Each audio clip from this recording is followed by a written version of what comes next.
మిత్రులారా, దీపికా పదుకొనే ఈవిడ సినీ నటి అన్నమాట. సరే, ఈ మామూలుగా కాదు చెప్పాలంటే ఈవిడ ఒక సూడో సెక్యులర్ అనమాట. ఏదైనా మాట్లాడినామనుకో నా చాయిస్ అని చెప్పి అది ఇదని చెప్పి మాట్లాడుతుంది. ఇప్పుడు హిందూ సాంప్రదాయాల గురించి మాట్లాడినా, లేకపోతే కట్టు బొట్టు ఈ సాంప్రదాయం సంస్కారం అని చెప్పి మాట్లాడినా, ఏదైనా మాట్లాడితే అది నా ఇష్టము, నువ్వెవరు చెప్పేదానికి, ఇట్స్ మై చాయిస్ అని చెప్పి మాట్లాడుతుంది. కానీ ఇప్పుడు ఆమెకున్నటువంటి చాయిస్ ఒకటి మాత్రమే, అది కూడా అర్బుల్ చాయిస్. అర్థమవుతుందా? కారణం ఏందయ్యా అంటే డబ్బు. ఒకప్పుడు మై చాయిస్ అంటూ హిందూ సాంప్రదాయాలు పాటించకపోయినా డోంట్ కేర్ అన్న రీతిలో మాట్లాడేటువంటి ఈ దీపికా పదుకొనే ఇప్పుడు కొత్త అవతారం ఎత్తింది. ఈ మధ్యనే ఆవిడ అరబ్ టూరిజం ప్రమోట్ చేయడానికి అని చెప్పేసి తన భర్త అయినటువంటి రణ్వీర్తో కలిసి హిజాబ్ ధరించి మరీ మాస్క్లో తెగ హంగామా చేసేసింది. అర్థమవుతుందా? అంత మాత్రం బొట్టు పెట్టుకోమంటే ఈవిడికి లేని అటువంటి ఫీలింగ్స్ అన్ని అడ్డొచ్చేస్తాయి.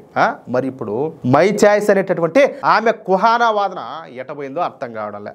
అర్థమవుతుందా?